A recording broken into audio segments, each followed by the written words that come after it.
أعوذ بالله من الشيطان الرجيم إن الله اشترى من المؤمنين أنفسهم وأموالهم بأن لهم الجنة يقاتلون في سبيل الله فيقتلون ويقتلون। সম্মানিত সুধীমণ্ডলী, আজকের এই প্রোগ্রামের সম্মানিত সভাপতি, সম্মানিত প্রধান অতিথি বক্তব্য রেখেছেন আমাদের উস্তাদ আসাতিজা, রাজশাহী বিভাগের সম্মানিত মাজলিসুল মুফাসসিরিনের সভাপতি আলহাজ মাওলানা এফএম ইসমাইল আলম হাসান হুজুর।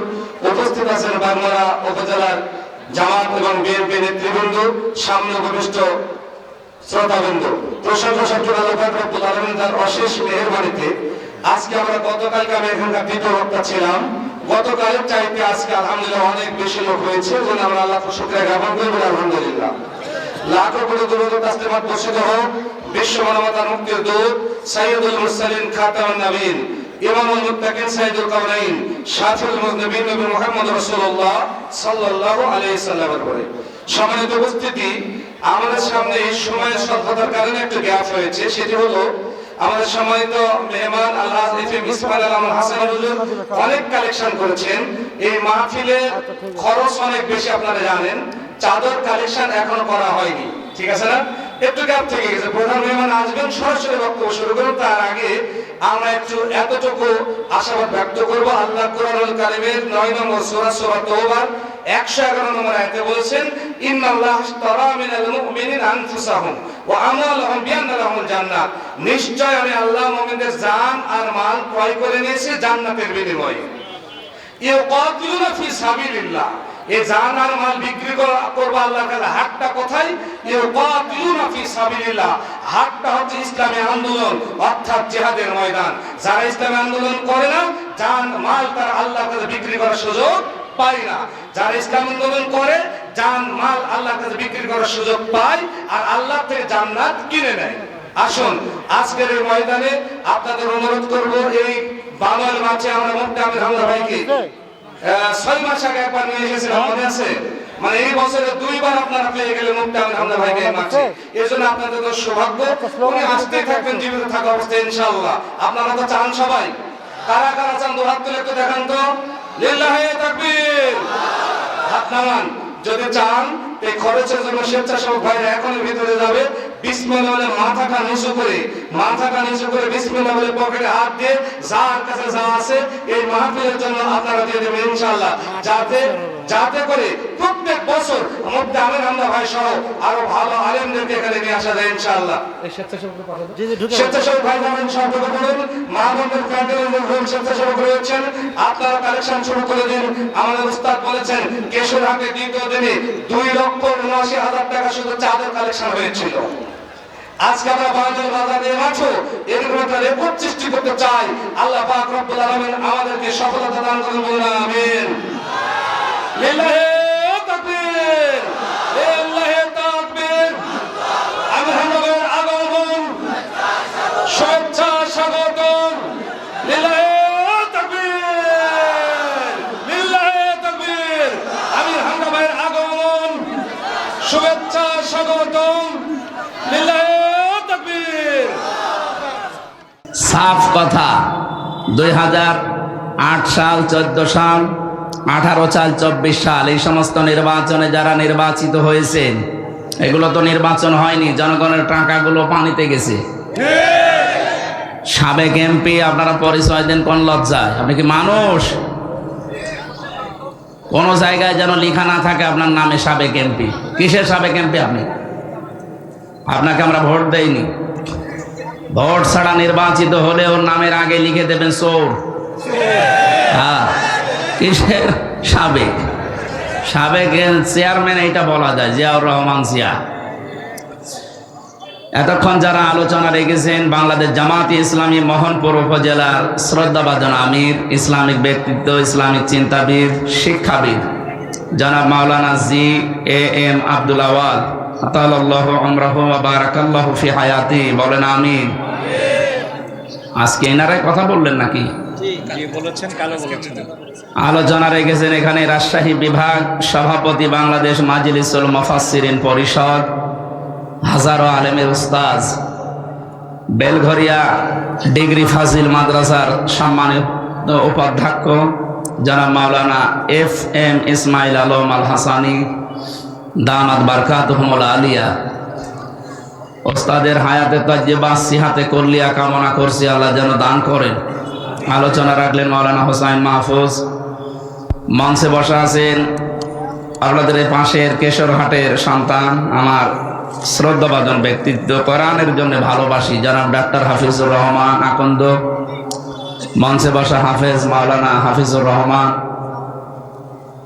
আব্দুর রশিদ সহ নাম না জানা অন্যান্য ওলামা একরাম, আমি যে সবার নাম জানি না, দোয়া করছি ওয়ারাফা'না লাকা যিকরাক, আল্লাহ তাদের ঈমান এবং আমলের উপরে ভিত্তি করে যেন দুনিয়া আখিরাতে সম্মান আরো বাড়িয়ে দেন।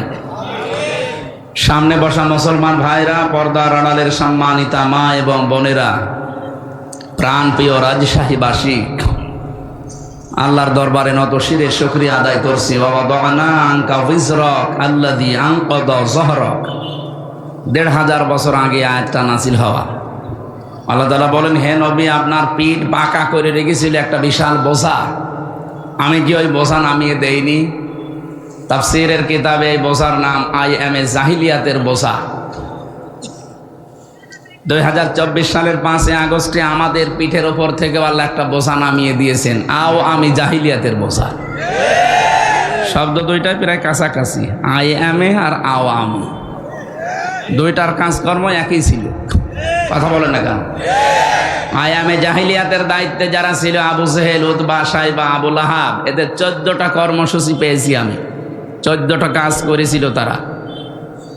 এই 15.5 বছরে আওয়ামী জাহিলিয়াতে 15টা অপরাধ তারা করেছে। আমরা যদি আয়াতে থাকে সামনে বলবো ইনশাল্লাহ। তার ভেতরে একটা শিক্ষা ব্যবস্থা তারা ধ্বংস করে দিয়েছে। আল্লাহ রাব্বুল আলামিন IMA জাহিলিয়াত বলেন আর আওয়ামী জাহিলিয়াত শব্দ যেহেতু প্রায় কাছাকাছি, দুইটা থেকে আল্লাহ আমাদেরকে বাঁচিয়েছেন, আমাদের নবীকে এবং আমাদেরকে। খুশি হচ্ছি, এই জন্য বলছে আলহামদুলিল্লাহ।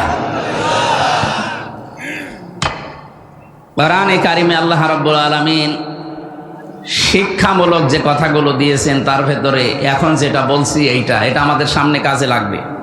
সূরা নমল 52 নম্বর আয়াত। এই কথা বলা যাবে না, একেবারে নিস্তব্ধ হয়ে যায়। খুব ভালো করে শুনবেন, আমরা 1 ঘন্টা মতো কথা বলবো ইনশাআল্লাহ। আল্লাহ পাক বলেন, ফাতিলকা বুয়ুতুহুম খাবিয়াতান বিমা যালামু ইন্না ফি যালিকা লাআয়াতান লিকাউমিন ইয়ালামুন।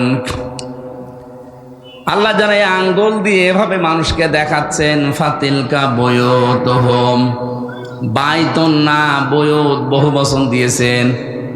আল্লাহ পাক বলেন, এই সেই ঘরগুলো, এ তাদের ঘর, এই যে এই যে এই যে এই যে এই যে এই যে এইভাবে দেখাচ্ছেন।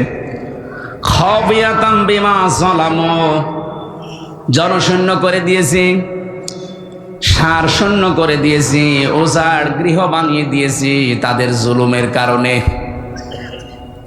আয়াতটা নাজিল হয়েছে ১৫০০ বছর আগে, ঘটনা আরো 1000 বছর আগের। হযরত লূত আলাইহিস সালামের জামানায় আল্লাহ এই কাহিনীটা ঘটিয়েছিলেন। এই ঘটনাটা আমাদেরকে কেন শোনাচ্ছেন? কারণ ওই জামানায় তারা যেই পাপে লিপ্ত হয়েছিল, ২০২৪-এর ৫ই আগস্টের আগ পর্যন্ত অনেকে এই পাপে লিপ্ত হওয়ার জন্য আন্দোলন করছে। সমকামিতা, আল্লাহর পুরা সিস্টেম পাল্টিয়ে ফেলেছে তারা। একজন পুরুষের আকর্ষণ হবে নারীর প্রতি, নারীর আকর্ষণ হবে পুরুষের প্রতি। এ সিস্টেম আল্লাহ দিয়েছেন নিজে। যুজ্জিনা লিন্নাসি হুব্বুশ শাহাওয়াতি মিনান নিসা, মানুষের কাছে আমি আকর্ষণীয় করে দিয়েছি, লোভনীয়, সুশোভিত, দেখলেই মানুষের আকর্ষণ হবে কয়েকটা জিনিস, তার ভেতরে স্ত্রী। তার ভেতরে কি? আল্লাহ পাক এখানে যুজ্জিনা লিন্নাসি হুব্বুশ শাহাওয়াতি মিনান নিসা দিয়েছেন, মেয়ে লোকের নাম। জাওজাতুন শব্দ দিলে আমরা বুঝতাম সরাসরি স্ত্রী লোকের নাম দিয়েছেন। নেসা মানে মেয়ে লোক, মেয়ে লোকের প্রতি আকর্ষণ তৈরি করেছেন কে? আর আসতে বলেন। এটা শুধু আজকের দিনে না, যেদিন বানিয়েছে আল্লাহ ওই দিন থেকেই। হাক্কানি তাফসিরে পেয়েছি আমি, হযরত আদম আলাইহিস সালাম ঘুম থেকে উঠে যখন দেখলেন বাম পাশে একটা সুন্দরী মেয়ে, হযরত হাওয়াকে আল্লাহ এত সুন্দর করে বানিয়েছিলেন, পৃথিবীর 4 জন সুন্দরী মহিলার ভেতর উনি একজন। এ কাটিং বলে বোঝানো যাবে না। ঐশ্বরিয়াকে দেখেছেন? কারা কারা দেখেছেন হাত তোলেন তো। না, আপনারা আল্লাহর ওলি মানুষ, ওসব দেখবেন কেন? না, দেখার দরকার নেই। এখন সবচাইতে বিশ্বে সুন্দরের তালিকায় যাদের নাম আছে, 1 নম্বরে যে মহিলার নাম পাওয়া যাচ্ছে, ইন্টারনেট ঘাঁটবেন, 1 নম্বরে বিশ্ব সুন্দরী দুনিয়া না, 257টা রাষ্ট্রের ভেতরে চেহারার এই কাটিংটা সবচাইতে সুন্দর। যার ওই সমস্ত কাজ কারবার যারা করে, মানুষের চেহারা মাপ জব করে যারা এগুলো উপস্থাপন করে, তাদের বর্ণনা কি নাম বলেন তো দেখি? কেমন পড়াশোনা করেন বলেন? হুজুর তো আসমানে থাকে, বলতে পারবে না, আপনি তো পারবেন। কি নাম বললো? পরিমন। ওটা চেহারা হইল, আমার সাথে ছিল, আমার পাশের ছেলে ছিল, আদালতে আমি বহুবার দেখা হয়েছে। না, ওইটা না। রাশমিকা মান্দানা নাম শুনেছেন? চেহারার কাটিংয়ে এখন পৃথিবীতে 1 নম্বরে আছে। এই মহিলার দিকে একটু আল্লাহর নাম নিয়ে তাকাবেন, দেখেন তো কি সুন্দর করে আল্লাহ তারে বানিয়েছে। এর চাইতে তাহলে শতগুণে সুন্দরী ছিল আমাদের আদি মাতা হযরতে হাওয়া আলাইহিস সালাম। কি বানিয়েছিলেন আল্লাহ তাকে। 2 নম্বরের নাম পেয়েছে হযরতে জুলাইখা, ইউসুফ নবীর স্ত্রী। 3 নম্বরে নাম পেয়েছে ইব্রাহিম নবীর বড় স্ত্রী হযরতে সাহারা রাদিয়াল্লাহু তাআলা আনহু সারা।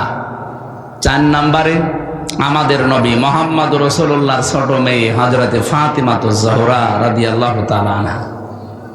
এত সুন্দর করে মানুষকে আল্লাহ বানিয়েছিলেন, মেয়েদের ভেতরে 4 জনকে। সৌন্দর্য যদি প্রদর্শনের বিষয় হতো, এনারা বিশ্ব সুন্দরী হয়ে সারা দুনিয়ায় চেহারা দেখিয়ে বেড়াতেন। অথচ এই বিশ্ব সুন্দরীর তালিকায় যাদের নাম পেলাম, হযরতে ফাতেমা জীবিত অবস্থায় তো আছেই, মরণের আগেও স্বামীকে বলেছিলেন আমি মারা গেলে তাড়াতাড়ি করে আমারে কবরে দিয়ে দিও। বেশি মানুষ খবরও দেওয়ার দরকার নেই, মানুষ হয়তো কাপড়ের উপর দিয়ে আন্দাজ করতে পারে নবীর মেয়ে এরকম মোটা ছিল, এরকম পাতলা ছিল। নিজের চেহারাকে, নিজের পর্দাকে কত গুরুত্ব দিয়েছে তারা। আজ একটু চেহারা ভালো হলেই মানুষকে দেখান আপনি মানুষ। হযরতে আদম নবী হাওয়ার দিকে শুধু তাকালেন না, ধরতে গেলেন। আল্লাহ পাক বলেন তাকানো যাবে না, ধরাও যাবে না।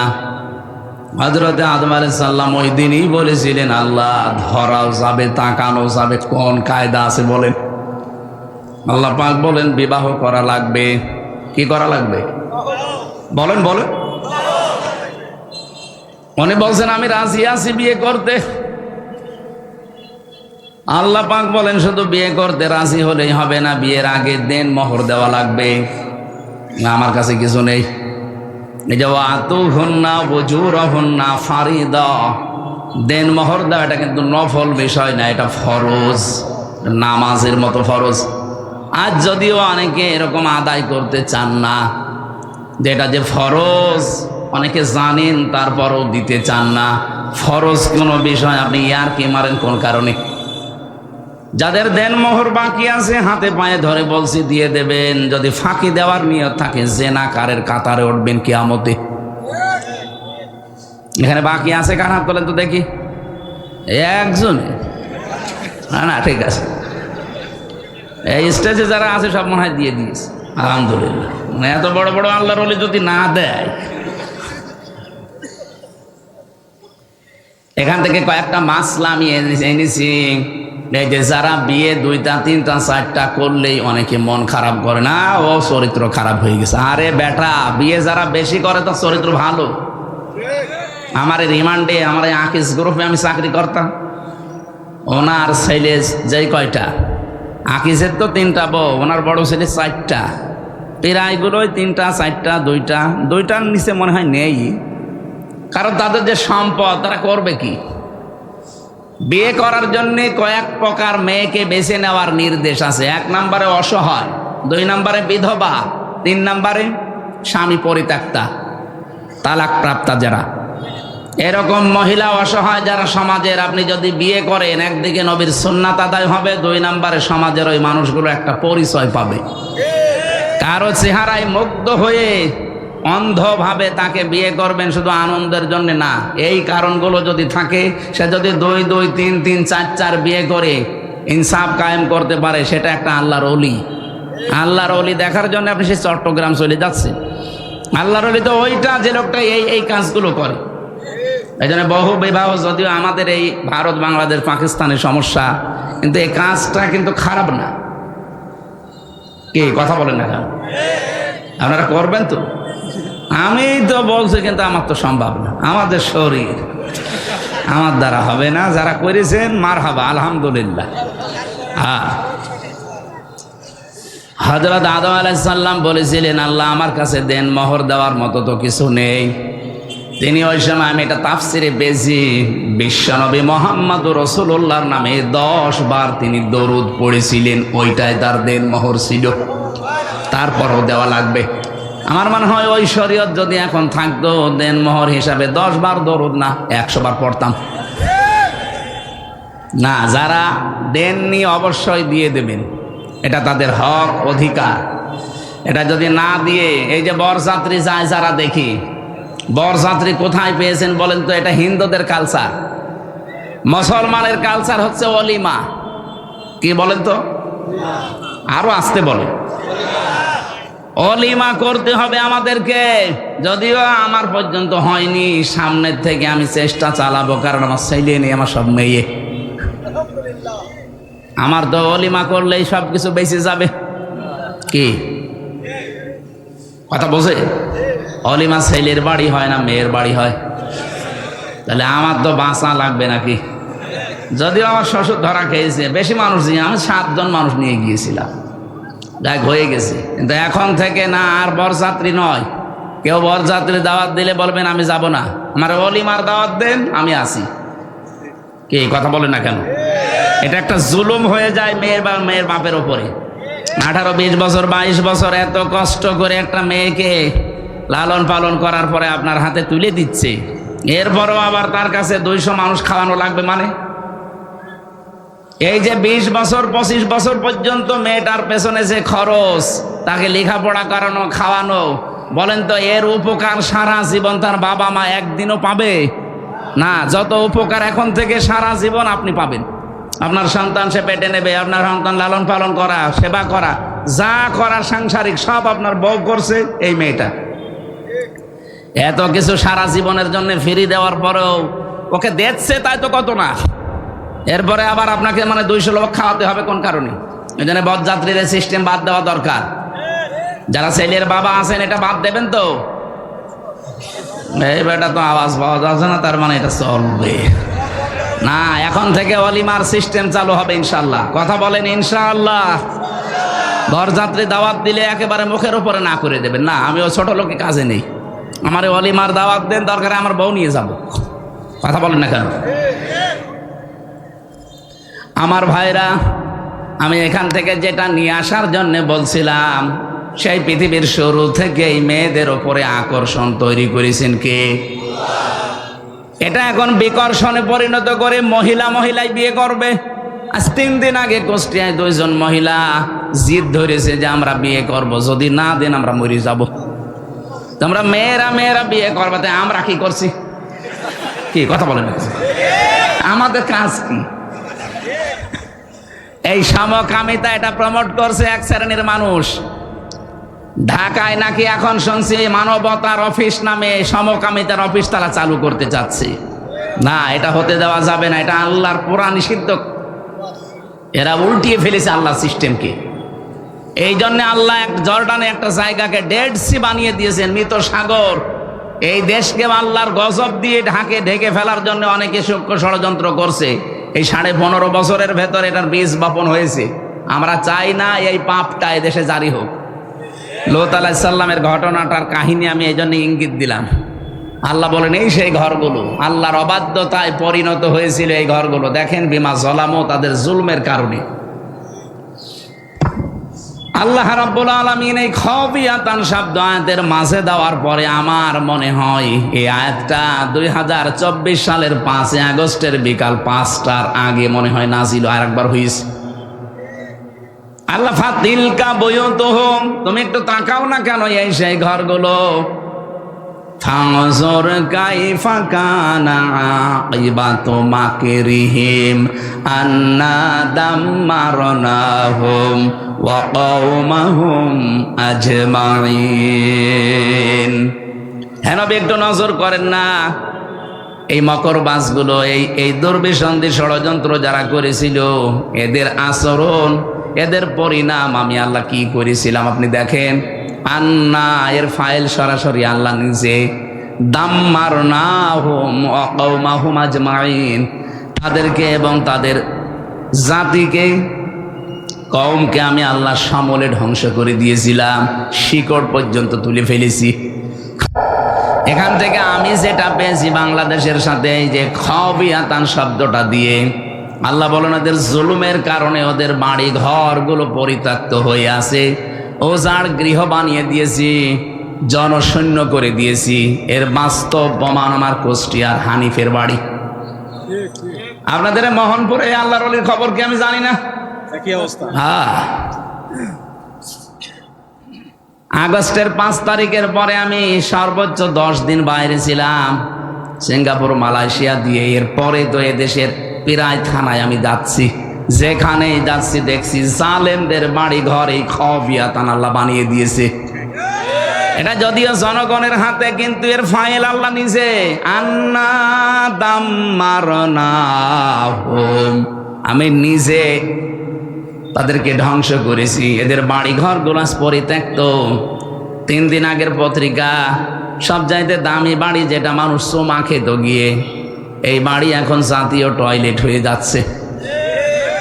জামাতবদ্ধ হয়ে 8-9 জন একসাথে যাচ্ছে আর বিভিন্ন দিকে মুখ করে চালাচ্ছে। বলেন তো, এত দামি বাড়ি, এত দামি নামি জায়গা যদি আল্লাহ জাতীয় টয়লেট বানিয়ে দিতে পারে, এর পরের শব্দের লাম আছে, ইন্না ফি যালিকা লাআয়াতান, এখানে লামে তাকিদ। আল্লাহ বলেন এর ভেতরে নিদর্শন আছে, অবশ্যই নিদর্শন আছে। লিকাউমি ইয়ালামুন, যারা জ্ঞানী তাদের জন্য কি নিদর্শন। এত বড় বড় পাকা পাকা জালেমের বাড়িগুলো যদি আল্লাহ উজাড় গৃহ বানিয়ে দিতে পারে, আগামীতে যারা চেয়ারে বসবে এরাও যদি এরকম জালেম হয়, তাদের বাড়ি ঘর উজাড় গৃহ হয়ে যাবে। কি বোঝাতে চায় আমার মনে হয় আপনি বুঝাতে পেরে ফেলেছেন। এরপরেও যদি কেউ না বোঝার ভান করে থাকেন, সেদিন আপনার বাড়ি এরকম পায়খানা হবে, সেদিন টের পাবেন। এই জন্য যেন না হয়, কারণ জুলুমের এই জায়গাগুলো আল্লাহর কাছে অভিশপ্ত হয়ে যায়। যারা হজ করতে গেছে স্যার সহ জিজ্ঞাসা করেন, একটা জায়গা আছে একটু জোরে যাওয়া লাগে, গজবের জায়গা ওইটা। আবু জেহেলের বাড়ি পর্যন্ত গজবের জায়গা। জাতীয় টয়লেট নাই, ইন্টারন্যাশনাল টয়লেট বানিয়ে দিয়েছে আল্লাহ। অথচ কি দামি জায়গা, বাদশার বাড়ি। এত দাপটওয়ালা বাদশাহ 14টা কাজ করেছিল আল্লাহ এবং রাসূলের বিরুদ্ধে। এই জন্য তার বাড়ি যদি আজ ইন্টারন্যাশনাল পায়খানা, কিয়ামত পর্যন্ত থাকবে। 15টা কাজ আপনি এক কাটি বেশি করে ফেলেছেন এই 15.5 বছরে। আমি বলবো যদি সময় থাকে সামনে, 15টা কাজ করার পরে আপনার বাড়িও দেখবেন জালেমদের বাড়ি আল্লাহ জাতীয় টয়লেট বানিয়ে দেবে। কারণ আছে। কাবা শরীফ তাওয়াফ করার পরে ওই উপরে গেলাম, হঠাৎ দেখছি পেটে আমার যন্ত্রণা, ব্যথা করছে। এক পুলিশকে ডাক দিয়ে বললাম, ইয়া সাদিক তাল, এ ভাই এদিকে আসেন, বন্ধু এদিকে আসেন। বলে কি? জিজ্ঞাসা করলাম আমার নিজের ওনার ভাষা দিয়ে, আমার পেটে তো ব্যথা করছে, এতক্ষণ তো ভালোই লাগছিল, ফার্মেসি কত দূর? আমার বলছে, ইয়া হাজিয়াল হজ্জা তাই না বিলা দোকা। আজি এই দেশ কোথায়? যে তুমি বাংলাদেশ। বাংলাদেশ থেকে এসেছি। আমারে বলছে, হাজি জানেন না এটা কোন জায়গা? না তো। আবু জেহেলের বাড়ি। আপনি এখনো পায়খানা না করে দাঁড়িয়ে আছেন, তাড়াতাড়ি করেন। পায়খানা করে এসে দেখি আমার পেটের ব্যথা ভালো হয়ে গেছে। আল্লাহ আমাকে জানাতে চাচ্ছে, হামজা এত টাকা খরচ করে আসলে আর এই শয়তানের বাড়ি পায়খানা না করে চলে যাবা। আমার তো মনে হচ্ছে আগামী থেকে বাইরের দেশ থেকে যারা আসবে জালেমদের বাড়ি ঘরগুলো আল্লাহ ওইরকম টয়লেট বানিয়ে দেবে। নাই তো বলেন তো 7 জন 10 জন করে একসাথে যাচ্ছে, অবশ্যই কোনো কারণ আছে। হয়তো কারো পেটে ব্যথা অথবা কারো চাপ বেশি। কথা বলছে না কেন? জালেমদের জায়গাগুলো যেহেতু অভিশপ্ত হয়ে যায়, সত্যি সত্যি যদি কাজ করেন দেখবেন আপনি সুস্থ হয়ে গেছেন। আমার বাড়ি আপনার বাড়ি আবার যেন 5 বছর পরে এরকম জাতীয় টয়লেট হয়ে না যায়। আল্লাহ যেন আমাদেরকে বাঁচান এই জুলুম করা থেকে, বলেন আমিন। শব্দটা এত ভয়ঙ্কর শব্দ, জালেম যারা। কোরআনে কারীম আল্লাহ রাব্বুল আলামিন সূরা ইব্রাহিমে জানিয়েছেন, ওয়া আনযির বিহিল্লাযীনা ইয়াখাওয়ানযিরিন নাসা ইয়াওমা ইয়াতিহিমুল আযাব وأنذر الناس يوم يأتيهم العذاب فيقول الذين ظلموا ربنا أخرنا إلى أجل قريب نجب دعوتك ونتبع الرسل أولم تكونوا أقسمتم من قبل ما لكم من زوال বলেন আল্লাহু আকবার। এই আয়াতটা আরবিতে পড়লেই কেমন যেন আমার ভেতরে একটা কম্পন তৈরি হয়। বাংলাদেশের সাথে কত মিল। আওয়ালাম তাকুনু আকসামতুম মিন ক্বাবলু মা 15 বছরের যা যা বলেছে আল্লাহ মনে হচ্ছে 15.5 বছরে কোরআনে কারিমে ওইগুলোই দিয়ে দিয়েছে। সব কথার এক কথা, আমরা যাই করি যেন জালেম না হই, মাজলুম হন। কারণ মাজলুমের পক্ষে আমার আল্লাহ, কিন্তু জালেমের বিপক্ষে আল্লাহ নিজে মামলা দেবে। ইন্নামাস সাবিলু আলাল্লাযীনা ইয়াযলিমুনান নাস। সূরা শুরার 42 নম্বর আয়াতের প্রথম অংশে আছে, অবশ্যই আমি আল্লাহ নিজে অভিযোগ দেব, মামলা দেব, কেস করব জালেমদের বিরুদ্ধে যারা মানুষ হয়ে মানুষের উপরে জুলুম করে। এখানে ইয়াজলিমুনাল মুসলিমুনা নেই, ইয়াজলিমুনা মুজারে এরা লাগে নাচ দিয়েছেন, মুসলিমুনা দেয়নি আল্লাহ। মানুষ হয়ে যদি কেউ মানুষের উপরে জুলুম করে এবং করবে, অনেকে এখন করছে না কিন্তু নিয়ত করে আছে যে করব, সুযোগ পাই, এরকম নিয়ত অনেকের নেই। অনেকে এই নিয়ত করে অলরেডি বসে আছে যে একটু বসি আগে দেখেন কি করি। এই জন্য ইয়াজলিমুনা দিয়েছেন। বর্তমান ভবিষ্যতে, ভবিষ্যৎ বলতে কিয়ামত পর্যন্ত মানুষ হয়ে যারা মানুষের অধিকার নষ্ট করে, তাদের উপরে জুলুম করছে, করবে, তারা মামলার আসামি হামজার। কার? আপনি টের পাচ্ছেন কত কঠিন শব্দ এটা? আল্লাহ নিজে মামলা দায়ের করবেন। মামলার বাদী যত বড় হয়, শক্ত হয়, মামলা কিন্তু ওইরকম কঠিন হয়ে দাঁড়ায়। আমারা যদি কোনো সলিমদ্দি মামলা দিত, আল্লাহর কসম 3 দিনের বেশি আমি থাকতাম না। কারণ আমি যে জায়গায় ছিলাম, ক টাকা লাগবে আপনার? আকিজ গ্রুপ তো বাংলাদেশে 2-3 জনের ভেতরে একজন। আমি ওদের খতিব ছিলাম, যা চাইতাম ওরা তাই করতো। যে গাড়ি দিয়েছিল দেখেছিলেন না, কোটি টাকার উপরে দাম। একটা খতিবকে বাংলাদেশে এত টাকার গাড়ি দেয়, বাড়ি দেয়, কে দিয়েছে? ওরা সব করেছিল আমাকে দিন প্রচারের জন্যে। বলেছিল যা লাগে সব করব, শুধু দিনের কথাগুলো প্রচার করবেন। টাকা পয়সা যদি কেউ দেয়, ওগুলো মাদ্রাসা বানাবো, ওখানে দিয়ে দেবেন।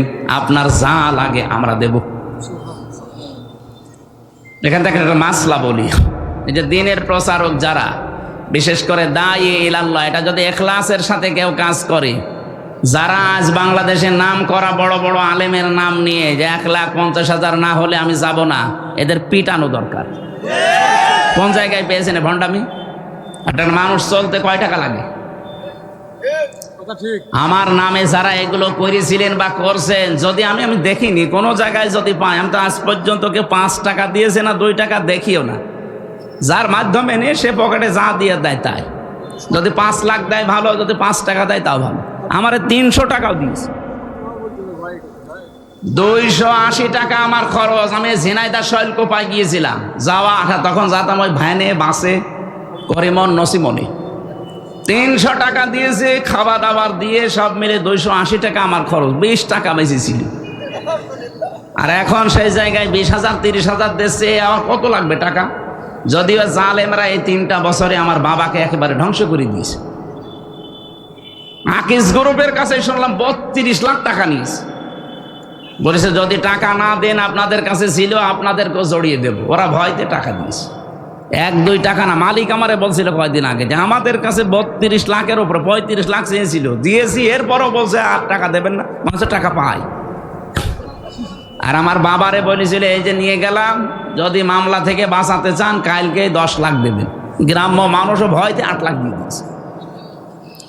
আরে 3 বছরে কতবার মামলা হাইকোর্ট পর্যন্ত তুলেছে। একটা মামলা সিএমএম কোর্ট, জজ কোর্ট, হাইকোর্ট, কত টাকা লাগে জানেন? 32 বার তুলেছে মামলা। আমার 2 মামলায় যদি আমার মনে হয় 31-32 লাখ টাকা আমার বাবা চলে গেছে। আর এখন সেই মামলার আয়ু সেই ওসি কল দিয়ে বলছে হুজুর মাফ করে দিন। মাফ কিসের? আগে টাকা ফেরত দেন। মাফ করে দেবো, অসুবিধা না, আগে টাকা ফেরত দেন, এরপরে বলেন আস্তাগফিরুল্লাহ। কথা বলছেন এখন? শুধু আমার সাথে না, এই 15.5 বছরে যার সাথে যে অপরাধ করেছেন, সে জামাত বুঝি না, শিবির বুঝি না, বিএনপি বুঝি না, যার সাথে অপরাধ আপনি করেছেন তার কাছে আগে ক্ষমা চাবেন আর তার ক্ষতিপূরণ দিয়ে দেবেন। আপনি তার ক্ষতিপূরণ দেবেন না, 15.5 বছরে আপনার কারণে লোকটা উপরের চেয়ারে উঠতে পারেনি। কি এরকম মানুষ নেই দেশে? আপনার কারণে লোকটার ব্যবসা বন্ধ হয়ে গেছে, আপনি চাঁদাবাজি করেছেন, মিথ্যা মামলা দিয়ে, মিথ্যা সাক্ষী দিয়ে ওর জীবন থেকে 8-10 বছর ধ্বংস করে দিয়েছে। খুন, গুম আর আয়না ঘর তো আছেই। আমার ওই 10 দিনে আমি আয়না ঘরে যা দেখেছি, এত বড় বড় নখ হয়ে গেছে এক একজনের, এত বড় বড় নখ, মনে হচ্ছে যে দাড়ি গোপ চুল জঙ্গল থেকে আসতেছে। প্রতিদিন পাইনি, কয়েকদিন শুধু পেয়েছিলাম। এই মানুষগুলো এই নখ দিয়ে দেখতাম, এই খুশিয়ে খুশিয়ে লিখেছে দেওয়ালের সাথে, আর ভাঙা ভাঙা অক্ষরে লিখা আছে, ভাই কেউ যদি বাইরে যেতে পারেন এই নাম্বারে একটু বলবেন যে এই নাম্বারের লোকটা বেশি আছে। আর আপনি বলেন আমি কি করেছি যে আমার দেশ থেকে তাড়িয়ে দিল? আপনি তাড়িয়ে চলে গেছেন, বেঁচে গেছেন, যা করেছেন দেশের মানুষ জানে না। তাই আমি তো বের হয়েই বলতে চেয়েছিলাম, কিন্তু গোয়েন্দারা আমারে বলেছে না, কিচ্ছু বলা যাবে না, যদি বলেন আবার নিয়ে আসবেন।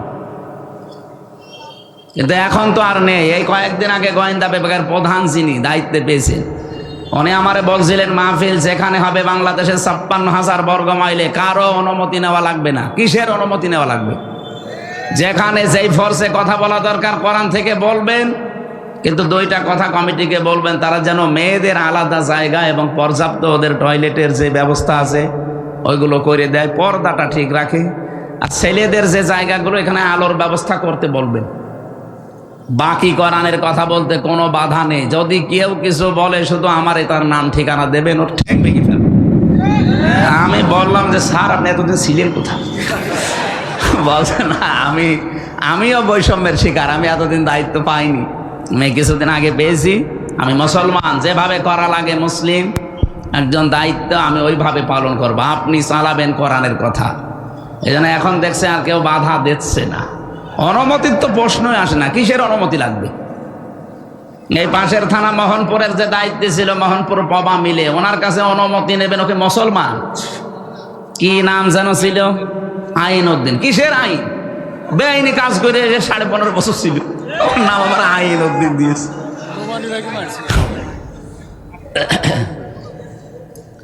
এই 15.5 বছরে যারা এমপি আর মন্ত্রী আর উপজেলা চেয়ারম্যান ছিল, যদি কেউ আমার সামনে বলেন সাবেক এমপি সাবেক মন্ত্রী, আপনার দাঁত মুখ খুলে ফেলবে।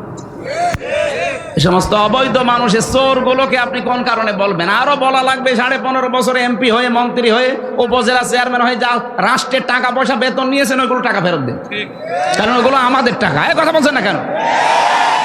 বেগম পাড়া বানায়, সাহেব পাড়া বানায়, আর আমরা কি ঘাস কাটছি? টাকা ফেরত দেওয়া লাগবে, না তো কোনো মাপ নেই। এই জন্য যার কাছে যে অপরাধ করেছেন তার কাছে যে স্বীকার করবেন আর তার ক্ষতিপূরণ দিয়ে দেবেন। আমার বাপকে বলে দিস যে এখন যদি কেউ আসে বলবা যে 32 লাখ টাকা দাও, এরপর আস্তাগফিরুল্লাহ পড়ো, কোনো অসুবিধা নেই। কয়েকদিন আগে আমি সিরাজগঞ্জ গোল চত্বরে হোটেলে খাবার খাচ্ছিলাম। তার প্রায় এই যে আগস্টের 10 দিন আগে, আগস্টের 5 তারিখে বিপ্লব, 10 দিন আগে মতো আমার এই বগুড়ায় মাহফিল ছিল। ওই ওসি আমার 2 কিলোমিটার তাড়িয়েছে এই ধানের ক্ষেতের ভেতরে, পা মা কেটে, অথচ কিচ্ছু না, উনি উঠতে দেবে না। এই আর জনগণ আমারে তুলবে, এই জন্য আমার একা পেয়েছে আমার আর ওই আব্দুল বাড়ি রশিদি, দুইজনে সে এমন দৌড়, জীবনে আমি এইরকম দৌড়াইনি।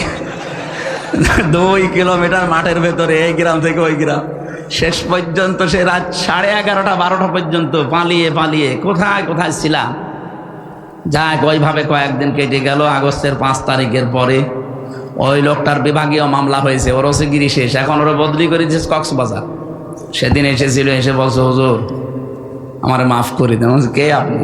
বলছে আমি সে আবুল কালাম আজাদ, ওসি বগুড়া। না আপনার তো খুঁজছি। কি? বলছে মাফ করো না। মাফ করবো? ওই দিন যে গাড়ি আটক করে টাকা নিয়েছিলেন, ওই বাড়ি ভাইয়ের কাছে 1,13,000 সে টাকা ফেরত দেন। টাকা আনি না, কিসের মাপ চাইছেন? আগে টাকা দেবেন, এরপরে মাপ।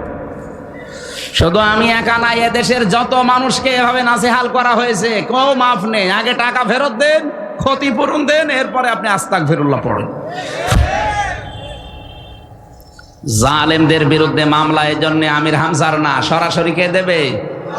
আমার মামলা যেহেতু বাদী ছিল সরাসরি, ওই যে পালিয়েছে উনি, তাছাড়া সাধারণ মানুষ হলে আমার আটকে রাখতে পারতো না, এই জন্য আমার হয়নি। লাল দাগ মেরে দিয়েছে মামুনুল হক আমির হামজা।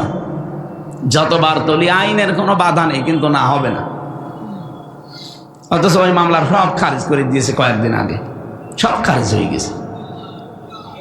আমি মনে করলাম যে জিজ্ঞাসা করি মাননীয় আদালতে, তো 3 বছর আপনার কাছে ছিল, তখন বললেন না এটা জামিন দেওয়া যায়, এই জামিন অযোগ্য। এখন বলছেন এই মামলার কোনো গ্রাউন্ড নেই, কি কি দেখে বিচার করব, কোনো মাল ম্যাটারেস নেই। যা, উনি এই কথাই বলতো যে স্যার আমার হাত বাঁধা ছিল, কথা বলে না, এখন হাত খোলা আছে, আমি যতটুকু পারছি ন্যায় বিচার। আমার মনে হয় বাংলাদেশে এখন যারাই দায়িত্বে আছে, সামনে আসবে, কারো যেন হাত বাঁধা না থাকে, সবার হাত আবু সাইদের মতো খোলা থাকবে ইনশাআল্লাহ। এটা যদি সত্যিই থাকে তাহলে কিছু না কিছু ন্যায় বিচার পাওয়া যাবে। আর পূর্ণাঙ্গ ন্যায় বিচার কায়েম করতে হলে অমান হাকামা বিহি আদালা, কোরআনের বিচার লাগবে। এটার বিকল্প কিচ্ছু নেই। দুনিয়ার যত সুন্দর আইন দিয়ে এই বিচার ব্যবস্থা চালান, ন্যায় বিচার কায়েম করা সম্ভব না।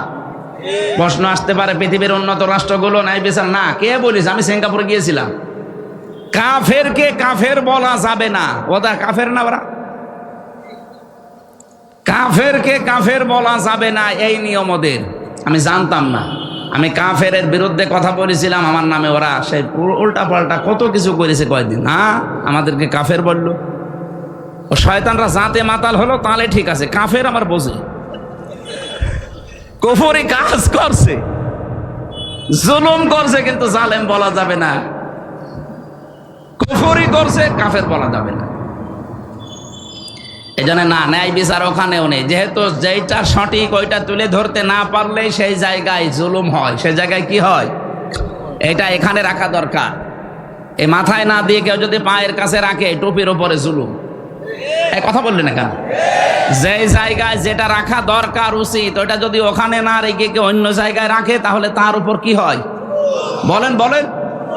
কোরআন শরীফ রাখা দরকার বাংলাদেশে সবার উপরে, কালিমাতুল্লাহি হিয়াল উলিয়া, আল্লাহর কথা থাকবে সবার উপরে, সবার উপরে বাংলাদেশের সংসদ। তো সেই জায়গায় এটা না নিয়ে অন্য কিছু যারাই নিয়ে যেতে চায়, তারাই কোরআনের সাথে জুলুম করে। এই কথা বলুন। আর একটা জুলুম আল্লাহর সাথে চলছে, সার্বভৌম ক্ষমতার মালিক আল্লাহ। এটা অনেক মানুষ এমনি এমনি মনে মনে বলে, কিন্তু বাস্তবে দেখাতে গিয়ে বলে না। ক্ষমতার উৎস জনগণ, এটা একটা শিরিক। এই বাংলাদেশে সূক্ষ্ম শিরিক তুলে দেওয়া লাগবে। বাংলাদেশ জামাত ইসলামী এইটা বিশ্বাস করে না যে ক্ষমতার উৎস জনগণ, ক্ষমতার উৎস আল্লাহ। এই কারণে তাদের নিবন্ধন পর্যন্ত বাতিল করে দিয়েছে জালেমরা। তারা আল্লাহর পরীক্ষায় উত্তীর্ণ হয়ে নিবন্ধন বাতিল হয়েছে, তারপরেও ডোন্ট কেয়ার, কিছুই মনে করেনি, চিন্তা ভাবনাও তাদের ছিল না, যে যা করবে করুক, আমরা এটার উপর থেকে টলবো না, কারণ এটা আমার বানানো না। আন্নাল কুওয়াতা লিল্লাহি জামিআ, সব ক্ষমতার উৎস কে? আরো জোরে বলেন। এটা যদি জামাত ইসলামের হয় তে আপনি কি, আপনি টুপি মাথায় দেন না, আপনি মুসলমানের নাম রেখেছেন, আপনি তো মরে গেলে জামাতের কবরে দেওয়া হবে। এই জন্য যাদের এই বিশ্বাস আছে, আপনি আজকে থেকে এই বিশ্বাস পাল্টান। অথচ এই মাজলুম দলটার উপরে আজ সারা বাংলাদেশে এক শ্রেণীর নামে আলেম, কি কি পড়ে আলেম হয়েছে জানি না, এই মানুষগুলো এই মাজলুম মানুষদের উপর একটা তহমত লাগিয়ে দিয়েছে যে এদের আকীদা খারাপ। এটার উপর একটা জুলুম। কখনো এই কথা আর বুঝে শুনে বলবেন না। 5টা কথা 5টা বই পড়া পড়েছেন কোনোদিন আপনি এদের? আপনি আকীদা খারাপ বলেন মানে? আপনারা এত ভালো আকীদা যে ফাঁসির দড়িটা গলার কাছে আসলে তখন আকীদা টের পাবেন। অথচ যে মানুষগুলোর বলেন আকীদা ভালো নেই, এ মানুষগুলো ফাঁসির দড়ি গলার কাছে নিয়ে 3 ঘন্টা ঘুমিয়েছে। আমার নিজের সাক্ষী, শহীদ মীর কাশেম আলী 3 ঘন্টা পরে যার ফাঁসি, কারারক্ষীকে বলছে ভাই আমি 2 ঘন্টা ঘুমালাম, তুমি 1 ঘন্টা আগে আমার ডেকে দিও। অথচ তার দড়ি ফাঁসির গলার কাছে। তার ছেলেটা গুম হয়ে আছে, ব্যারিস্টার আরমান, তার বউ ওই সময় আইসিইউতে ছিল। এরকম কঠিন পরিস্থিতিতে যার 3 ঘন্টা আর 2 ঘন্টা ঘুমিয়ে কাটাতে পারে, আপনি পারবেন? বলতে যত সহজ মনে হচ্ছে, আমি তো নিজে প্র্যাকটিক্যাল, তাও পারবো না। তার ইমানটা কোন পর্যায়ে ছিল, আর আন্দাজে আকীদা খারাপ, ইমান ঠিক নেই, ভণ্ডামি করার জায়গা পান না। কখনো এই কথা জেনে শুনে বলবেন না আকীদা ভালো নেই। আকীদা কি? আকীদার বই পড়েছেন আপনি? আকীদা খারাপ হলে এই মানুষটাকে পেতেন আপনি?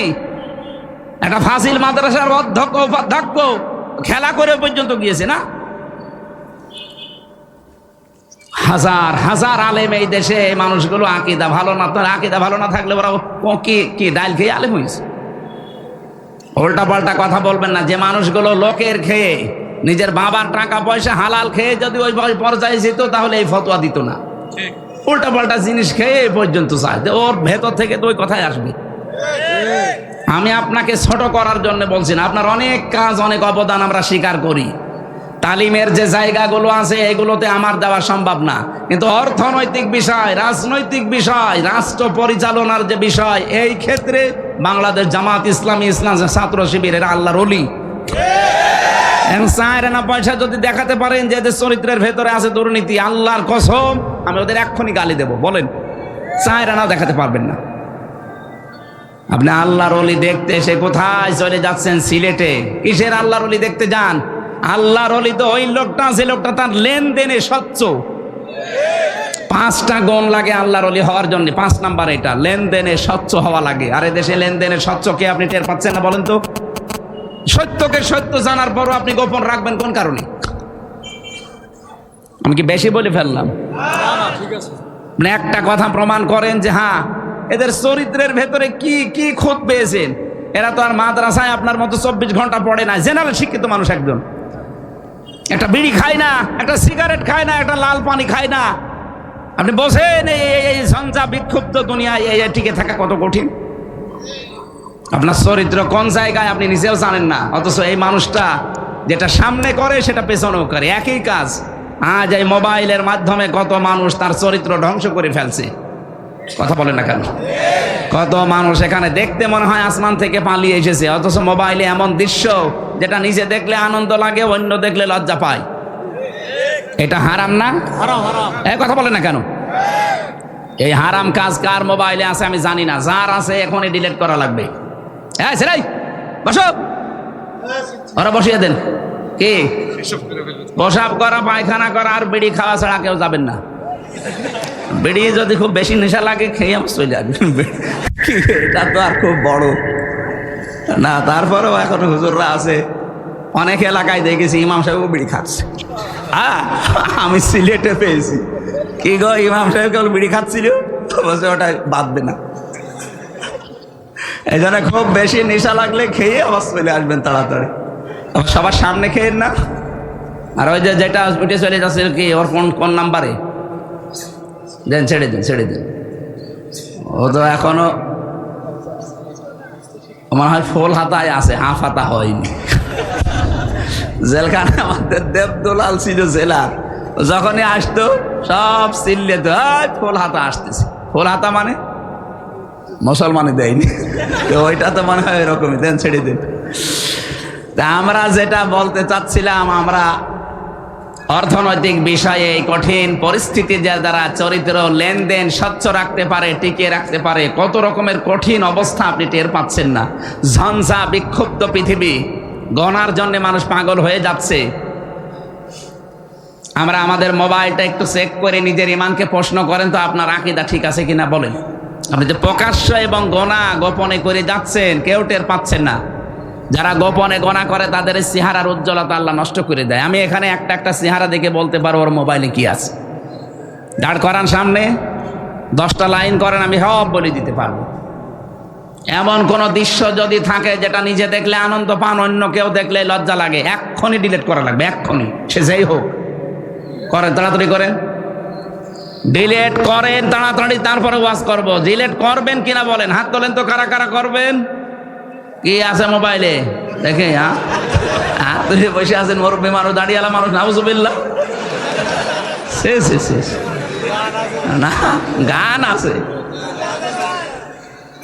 ভালো গান রাখবেন, ইসলামিক গান যেগুলো এগুলো রাখবেন, পরিমনের গান আবার রাখবেন না। আমার ভাইরা, কোরআনে কারিমের যেই কথা এ পর্যন্ত তুলে আনার জন্য বলেছিলাম, আল্লাহ পাক লা টান দিয়েছেন, ইন্না ফি যালিকা লায়াতাল লিকাউমিন ইয়ালামুন। এই কথাগুলো বলছে, ওজাড় গৃহগুলো তোমাদেরকে দেখালাম, জনশূন্য করে দিয়েছি। জালেমদের বাড়ি কেন? ভেতরে শিক্ষা আছে। জ্ঞানী মানুষ যদি হয়ে থাকো, সামনে যদি কোনোদিন ক্ষমতার চেয়ার পাও, কখনো এই কাজ করবা না যেন তোমার বাড়িওয়ালা এরকম করে দেয়। আল্লাহ আমাদেরকে যেন নিজ হাতে বাঁচান, বলেন আমিন। আমরা একটা গ্রাম সম্পর্কে আয়াত পড়েছি, একটা গ্রামের উদাহরণ আল্লাহ উপমা দিচ্ছেন, দৃষ্টান্ত দিচ্ছেন। সূরা নমল 112 নম্বর আয়াত, খুব খেয়াল করে শুনবেন। আল্লাহ রাব্বুল আলামিন বলেন, দারাবাল্লাহু মাসালান ক্বরিয়াতান কানাত আমিনাতাম মুতমাইন্না। প্রত্যেকটি শব্দ থেকে আমরা শিক্ষা বের করব। এইদিকে তাকান। আল্লাহ বলেন, আমি দৃষ্টান্ত দিয়েছি একটা গ্রামের। তাফসিরে মুফাসসিরে গ্রাম সম্পর্কে তথ্য দেওয়ার যে আমি পড়ে দেখি, সেটা মক্কা নগরীকে তারা মিন করেছে, যে মক্কা নগরী এটা কানাত আমিনাতান মুতমাইন্নাতান। দুইটা বিষয় আল্লাহ বলেন সেখানে ছিল। 1 নম্বরে নিরাপত্তা, 2 নম্বরে প্রশান্তি। এই শহরকে আমি আল্লাহ নিরাপত্তা এবং প্রশান্তি দিয়ে ভরে দিয়েছিলাম। ইয়াতিহা রিজকুহা রাগাদাম মিন কুল্লি মাকান। বিভিন্ন দিক থেকে রিজিক আসতো স্বাচ্ছন্দ্যে। তাদের যা প্রয়োজন ছিল রিজিকগুলো বিভিন্ন লাইন দিয়ে, ইয়ামেনের নাম আছে, সিরিয়ার নাম আছে, কাতারের নাম আছে, আশপাশের রাষ্ট্র থেকে আসতো। আল্লাহ পাক বলেন, ফাকাফারাতে বিআনউমিল্লাহ। এই যে কতগুলো নিয়ামতের কথা বললাম, একটা আমানা নিরাপত্তা, 2 নম্বরে মুতমাইন্না প্রশান্তি, নির্মল একটা পরিবেশ, 3 নম্বরে বিভিন্ন জায়গা থেকে রিজিক এসে তাদেরকে স্বাচ্ছন্দ্যে চলাফেরা করার গ্যারান্টি। কিন্তু এই মানুষগুলো যখন আল্লাহর নিয়ামতের সাথে কুফরি করা আরম্ভ করেছে, কুফরের ধরনগুলো আমি যে 15টা বলেছিলাম, বলবো ইনশাআল্লাহ, ওই জামানায় 14টা ছিল। ফাকাফারাত বিআনউমিল্লাহ। আল্লাহর এই নিয়ামতকে যারা কুফরিতে পরিণত করেছে, কুফরি করেছে আল্লাহর নিয়ামতের সাথে, ফাযাকাল্লাহ। এখানে ফাইল আল্লাহ নিজে। আল্লাহ পাক বলেন, আমি তখন তাদেরকে মজা চাকালাম, স্বাদ গ্রহণ করালাম। লিবাসাল জুই ওয়াল খাউফি, শাস্তি হিসাবে 2টা পোশাক পরিয়ে দিলাম, একটা ক্ষুধার, 2 নম্বরে ভয়ের। বিমা কানু ইয়াসনাউন, কারণ তারা এই কাজগুলো করেছিল। এবার আসেন তো আমরা দেখি আল্লাহ আমাদের কি বোঝাতে চাচ্ছেন এই আয়াত দিয়ে। রব্বুল আলামিন বলেন, পৃথিবী থেকে যে গণা করে, এই গণাগুলো উপরে চলে যায়। তাফসিরে তাবারির ভেতরে দেখেছি, বিশ্ব নবী যখন যাচ্ছিলেন জিবরাইলের সাথে মেরাজে, তখন দেখলেন কালো কালো কি যেন উঠতেছে উপরে। আর পিপিলিকার মতো কালো কালো কি যেন নামতেছে। নবীজি দেখেই জিজ্ঞাসা করলেন, ইয়া আখি জিবরাইল, এই যে এগুলো কি? ফেরেশতা জিবরাইল বলেছে, হে নবী, আপনার উম্মতের ভেতরে এই দুনিয়াতে যে সেই গোনাগুলো করে, ওই গোনাগুলো কালো কালো হয়ে উঠতেছে। আর ওই কালো কালো পিপিলিকার মতো এগুলো কি? নবীজি বললেন, এইগুলো ওরা যে গোনা করেছে, এই গোনার শাস্তি হিসাবে আমার আল্লাহ এগুলো দুনিয়ায় পাঠিয়ে দিচ্ছে। তাহলে গোনার কারণে আপনার ভাগ্য নষ্ট হয়, আপনার উপরে বিপদ আসে, এটা আমি বানালাম। সূরা রুমের 41 নাম্বার আয়াতটা এর দলিল। যাহারাল ফাসাদু ফিল বাররি ওয়াল বাহরি বিমা কাসাবাত আইদিন নাস লিইউযিকাহুম বা'দাল্লাযী আমিলু লা'আল্লাহুম ইয়ারজিউন। যারা স্থলে যে বিপদ আপদ মুসিবত গুলো দেখতে পাও, একটাও আমি আল্লাহ নিজের ইচ্ছায় পাঠাই না, সব তোমাদের হাতের কামাই।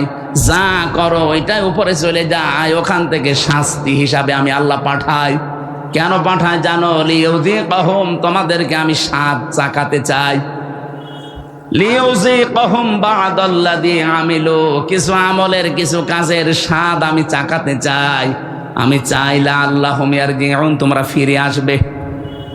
কিন্তু আমি আল্লাহর এই আশাটা পূরণ হয় না, দেখি তোমরা আরো উল্টা বসে এ অপরাধ চালাতেই থাকো। এই জন্য জনপদের লোক, এই যে কারিয়া মানে জনপদ, গ্রাম, আহলাল কুরা আমানু ওয়াত্তাকাউ লাফাতাহনা আলাইহিম বারাকাতিম মিনাস সামাই ওয়াল আরদ। এই পৃথিবীতে জনপদের লোকেরা, গ্রামের লোকেরা যদি ঈমান আনে আল্লাহর প্রতি, ঈমানের দাবি অনুযায়ী যদি তাকওয়া অবলম্বন করে, ভয় নীতি এগুলো করে, আমি আল্লাহ লাফাতাহানা সুপারলেটিভ ডিগ্রি দিয়ে বলছেন, গ্যারান্টি দিলাম। গ্যারান্টি কার? লাফাতাহানা, আমি নিজে খুলে দেব বারাকাত। বহু বচন দিয়েছেন, একটা দুইটা না, বারাকাতিম মিনাস সামাই ওয়াল আরদ, আকাশ আর জমিনে যত বরকতের দরজা সব খুলে দেব। এই খুলে দেওয়ার জন্য ফেরেশতা লাগবে না, আমি আল্লাহ নিজের কুদরত দিয়ে খুলে দেব। সুবহানাল্লাহ বলতে পারেন না? এবার আসেন তো আমরা কি পাঠাচ্ছি আর আল্লাহ আমাদের জন্য কি পাঠান। আমিনাতান মুতমাইন্নাতান, এক নম্বরে ওই গ্রাম যেটা কাবা শরীফ মক্কা শরীফের নাম আছে, এ প্রথম নাম্বারে তার নিদর্শন ছিল, সেটা ছিল নিরাপত্তায় বেষ্টিত। সূরা আলে ইমরানের 93 নম্বর আয়াতের মাঝের অংশে আল্লাহ এই তথ্যটা দিয়েছেন, ওয়ামান দাখালাহু কানা আমিনা। এই কাবায় কেউ প্রবেশ করলে, এরিয়াতে আসলে আল্লাহ তাকে নিরাপত্তা দিয়ে দেয়। রাজশাহীবাসী, খুব সূক্ষ্ম বিষয় এখানে একটা লুকিয়ে আছে। কাবার এলাকায় প্রবেশ করলে নিরাপত্তা দেয় কে? আরো জোরে বলেন, কেন? ইন্না আউয়ালা বাইতি উফদিআ লিন-নাস লাল্লাযী বিবাক্কাতা মুবারাকা ওয়া হুদাল লিল আলামিন। অবশ্যই পৃথিবীতে সর্বপ্রথম ঘর যেটা নির্মাণ হয়েছে তার নাম বাক্কা। বাক্কা মানে মক্কা, এটা প্রাচীন নাম। এই মক্কাতে যেটা আছে, এখানে দুইটা জিনিস আমি দিয়েছি, মুবারাকান, বরকতময় করে দিয়েছি, অহুদান, পথ নির্দেশিকা এখানে আছে। একটা কালো গ্লাভ দিয়ে ঢেকে রাখা ঘর, কি বরকত সেখানে, কি রাস্তা তৈরি করা আছে এর ভেতরে। তাফসিরে আমি প্রায় 19টা পয়েন্ট পেয়েছি এই বারাক, মুবারাকান আর হুদান, এই দুইটা শব্দের ভেতরে। এত বরকত আল্লাহ দিয়েছেন আমাদের জাতির পিতা হযরত ইব্রাহিম আলাইহিস সালাম। ওই যে ছোটবেলায় যখন তার সন্তানকে কাবার পাশে রেখে গিয়েছিলেন, ওই সময় তিনি দোয়া করেছিলেন, মাবুদ, আমার এই সন্তান আদি এখানে রেখে গেলাম, এদেরকে তুমি গোশত এবং দুধ, কি বললেন? গোশত এবং দুধ, এই দুইটার বরকত ঢেলে দিও। ওই দিন জাতির পিতার দোয়া কিয়ামত পর্যন্ত চলতেই থাকবে, এখনো আছে। ওরা কাবার এলাকা, মক্কাতে আপনি দেখবেন কোনো ফসল হয় না, কিন্তু গোশত আর দুধের কোনো অভাব নেই। উটের গোশত বলেন, ছাগলের গোশত বলেন, দুম্বার গোশত বলেন, ভেড়ার গোশত বলেন, আর দুধ যাদের নাম বললাম এদেরও দুধ হয়। উটের দুধ, ছাগলের দুধ, গরুর দুধ, মহিষের দুধ, যাই বলেন। অথচ কোনো খাবার এখানে তৈরি হয় না, দুধ আর গোশতের কোনো অভাব এখনো নেই, কিয়ামত পর্যন্ত হবে না। এটা জাতির পিতা ইব্রাহিমের দোয়ার ফসল। কি বাবা পেয়েছিলাম, এক দোয়ায় চলছে। আর আমরাও এমন বাবা পাই, কি দোয়া করে খালি হোকা খাই। আপনি দেখেন না কি জোরে হোকা খাচ্ছে। এই শব্দটা নিয়ে আজ যারা ভেসাল বাদিয়েছেন তারা নিরসন করবেন। আমেরিকার স্টাইলে অনেকে আজ জাতির পিতা 8-10 জন 15-20 জন বানাতে চাচ্ছেন না। দুইটার একটা আমার মানি না, কারণ এটা ফায়সাল্লাকৃত বিষয়। জাতির পিতা একজন, তার নাম ইব্রাহিম, এটা আল্লাহ বানিয়ে দিয়েছেন। মিল্লাতা বিকুম ইব্রাহিম হুয়া সাম্মাকুমুল মুসলিমিন। তোমাদের জাতির পিতা ইব্রাহিম, কারণ তিনি তোমাদের নাম মুসলমান রেখেছেন। এখানে হুয়ার ফাইল হয় আল্লাহ না ইব্রাহিম। কি হুজুর, ফাইল আমি দুইটা পেয়েছি, হয় আল্লাহ আমাদের নাম মুসলিম রেখেছেন, অথবা আমাদের পিতা যিনি জাতির পিতা ইব্রাহিম নবী, এই নামটা আমাদেরকে দিয়েছেন। কি সুন্দর বাবা, দেখেন তো, অর্ধবোধক একটা নাম সন্তানের রেখে দিলেন, মুসলিম, আত্মসমর্পণকারী। আর আমরা এখানে কহু বাবা বসে আছি, সন্তানের নাম এমন ভাবে রেখেছে, ও কি হিন্দু নাম না মুসলমান নাম, ও ছাতা বোঝা যায় না। কি নাম রেখেছেন আপনি বলেন তো? কিসের নাম রাখলেন আপনি? একজন মুসলমান দাবি করছেন, আর ছেলের নাম মেয়ের নাম, ও কি হিন্দু না মুসলমান বোঝা যাবে না। বলে না ওনারা জেনারেল শিক্ষিত, বুঝতে পারে না। আরে ভাই, জিয়াউর রহমান জেনারেল শিক্ষিত মানুষ ছিল না? কি সুন্দর নাম দেখেন তো ছেলে দুইটার, আরাফাত, তারিক। তারিক জিয়া বলেন, তারিক রহমান বলেন, একই বিষয়। আরাফাত রহমান, আরাফাত জিয়া যাই বলেন, কি সুন্দর অর্থবোধক নাম।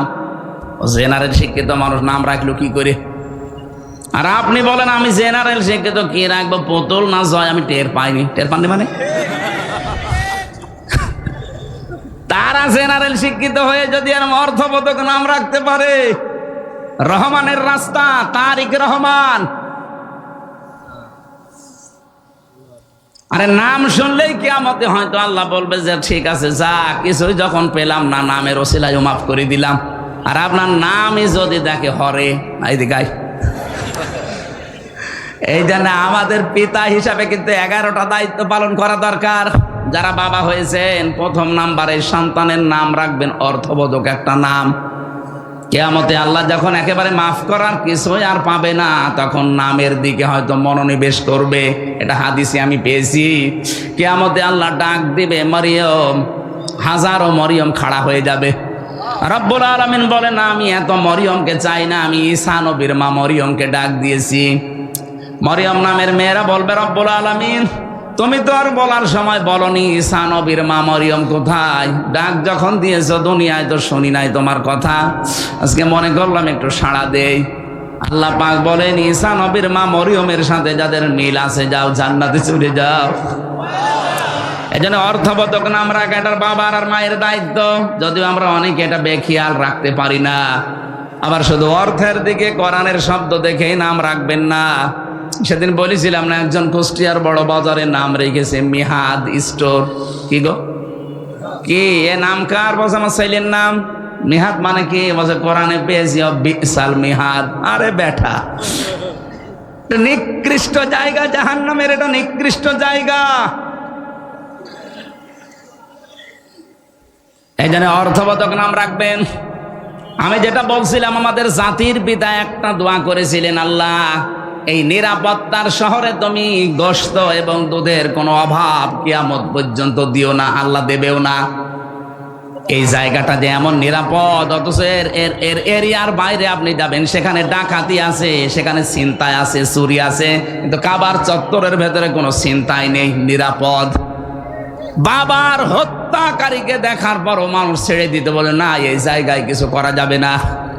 আল্লাহ বলেন, আমান দাখালাহু কানা আমিনা। পুরা জায়গাটা আমি নিরাপত্তা চাদর দিয়ে ঢেকে রাখলাম।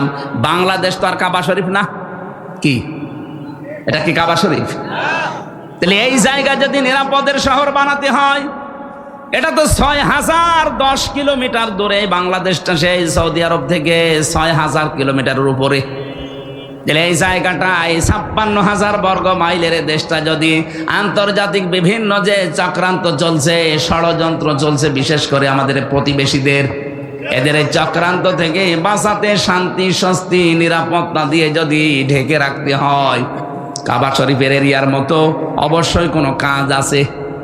কি সূরা আনামের 82 নম্বর আয়াতে আল্লাহ এই কাজটা দিয়েছেন, আল্লাযীনা আমানু ওয়া লাম ইয়ালবিসু ঈমানাহুম বিযুলমিন উলাইকা লাহুমুল আমন ইলা আখিরি আয়া। আল্লাহ পাক বলেন যারা ঈমান আনবে জনপদের, আর ঈমানের সাথে জুলুমকে মিশ্রণ করবে না। এখানে জুলুম মানে শিরিক। জুলুম মানে কি বলেন বলেন? যারা ঈমানের সাথে শিরিককে মেশাবে না, উলাইকা লাহুমুল আমন, এরাই আমানতে, আমানার হকদার। এখানে নিরাপত্তা, আমান মানে হক, নিরাপত্তার হকদার এরাই আমি আল্লাহর পক্ষ থেকে। 56,000 বর্গ মাইলকে যদি নিরাপত্তা চাদর দিয়ে ঢেকে রাখতে হয়, সে যে কোনো শত্রু থেকে, অবশ্যই দেশে শিরিক মুক্ত দেশ গড়া লাগবে। অথচ 15.5 বছরে শিরিকের কারখানা তৈরি করেছিল। প্রতিষ্ঠান থেকে শুরু করে এমন কোনো জায়গা ছিল না যেখানে শিরিক নেই। মোড়ে মোড়ে মূর্তি তৈরি করার মাধ্যমেও শিরিক। কথা বলেন না কেন? এত টাকা বাজেট করে করে খরচগুলো করেছিলেন, কি হলো? একটা দিনও তো যায়নি। কুষ্টিয়ার 5 রাস্তার মোড়ে যেটা বানিয়েছিল, ছাতা এত শক্ত যে ভাঙা যাচ্ছিল না, শেষ পর্যন্ত ক্রেন নিয়ে এসে ভেঙেছে ডেকো দিয়ে। কি শক্ত, টেকে না। এখন ওই জায়গায় শহীদ চত্বর নাম দিয়েছে, কারণ 14 জন এক জায়গায় মারা গেছে ওই জায়গাটায়, আর 2 জন মারা গেছে বাড়িতে যাওয়ার পথে। এই 16 জন, এই জন্য ওই চত্বরটার নাম এখন আর বাবা চত্বর নেই, নাম দিয়েছে এখন শহীদ চত্বর।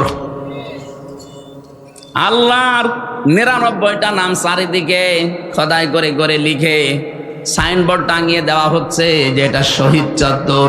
কিয়ামত পর্যন্ত হয়তো এইটা থাকবে না, কিন্তু পরিবর্তন হয়ে গেলে আগামী প্রজন্ম আবার আল্লাহর নামগুলো লিখে দেবে। কথা বলে না কেন? মানুষ কুষ্টিয়ার শহরে ঢুকতেই দেখবে যে আল্লাহর নামগুলো চোখে পড়লে যদি বলে ইয়া রহমানও, একবারে 10টা নাকি হয়ে যাবে। আর যদি দেখতো যে দাঁড়িয়ে আছে আল্লাহর ওলি, ও দেখলেই বড় দোয়া করতো যে আর কাজ পাওনি। এই জন্য আমাদের এই দেশকে যদি শান্তি, আমরা নিরাপত্তার চাদরে ঢেকতে চাই, শিরিক মুক্ত এই দেশ গঠন করা লাগবে। যারাই কাজ করছেন শিরিক মুক্ত হওয়ার জন্য কাজ করেন। আমি তো একটা বললাম, জনগণ ক্ষমতার উৎস না। যারা বিশ্বাস করেন তারা শিরিক করছেন, আর শিরিক যারা করে তারা মুশরিক। কথা বলেন না কেন? যারা এই বিশ্বাস করে ক্ষমতার উৎসকে বলেন, তারা একেবারে সব কিছু ছেড়ে দিয়ে কাজ চালান। এইটাই যেন বাংলাদেশে কায়েম করতে পারি যে ক্ষমতার উৎস জনগণ নয়, ক্ষমতার উৎস আমার আল্লাহ। ডাইরেক্ট ইনডাইরেক্ট মিলে 903 জায়গায় আয়াতটা আল্লাহ দিয়েছেন, লিল্লাহি মুলকুস সামাওয়াতি ওয়াল আরদ কুলিল্লাহুম্মা মালিকাল মুলকি তুতিল মুলকা মান তাশা। ডাইরেক্ট এত আয়াত থাকার পরও এদেশের মুসলমানরা কেন এটা মানতে চায় না আমি বুঝি না। আরে ভাই, কোরআনের চোখ আমি লাগিয়ে দেখতে পাচ্ছি আপনি মুশরিক। আপনি মারা গেলে আপনার জাহান্নামী স্থান হবে, জান্নাত হারাম হবে। কি করবেন? নামাজ পড়ে রোজা রেখে বাঁচাতে চায়, আপনি না বাঁচিয়ে দৌড় দিচ্ছেন জাহান্নামের দিকে। ফিরে আসেন। পৃথিবী যেহেতু 100 বছর পরে এখানে আমরা কেউ থাকবো না, সব চলে যাব মাটির নিচে। নতুন মানুষ এখানে আসবে। শিরিক করেন, বেদাত করেন, কুফরি করেন, যার জন্য যা করে সম্পদ অবৈধ রেখে যাচ্ছেন, ভুল করছেন আপনি। আমার এই ছোট্ট গানে বলে ভুল করছি আমরা, কারণ এখান থেকে যদি 200 বছর পরে ইসমাইল সাহেব আবার এই জায়গায় ফিরে আসে, এই বেলঘরিয়া মাদ্রাসায় এসে যদি বলে মাদ্রাসার আমি ভাইস প্রিন্সিপাল ছিলাম, এই ভবন আমি বানিয়েছি, এই বাড়িটা আমার বাড়ি, আমার মনে হয় 200 বছর পরে যারা এখানে পড়বে, এই বাড়িতে যারা থাকবে, তারা ওনারে ঢুকতেও দেবে না। বলে কিসের ইসমাইল আপনি? আপনার যদি থাকার জায়গা না থাকে ওই মসজিদের বারান্দায় রাত থেকে চলে যান, অথচ ওই লোকটা এখানকার মালিক ছিল। কথা বলছি না কেন? এই বাড়িটা বানাতে সে বৈধ অবৈধ দেখেনি, বাবা শাহজালাল সব হালাল বলে কামাই করেছে, অথচ তার পরবর্তী 3 প্রজন্ম, তার ছেলের ছেলের ছেলের ছেলে, মাত্র 3 প্রজন্ম পরে ওনারা চিনবে না। এই তো দুনিয়া। এইটার জন্য যেন আমাদের বিশাল আখেরাত আমরা নষ্ট করি না ফেলি, বলেন আমিন। এরকম পাগল দুনিয়ায় কেউ আছে না? মানে আমরাই তো না, মানে অবশ্য না।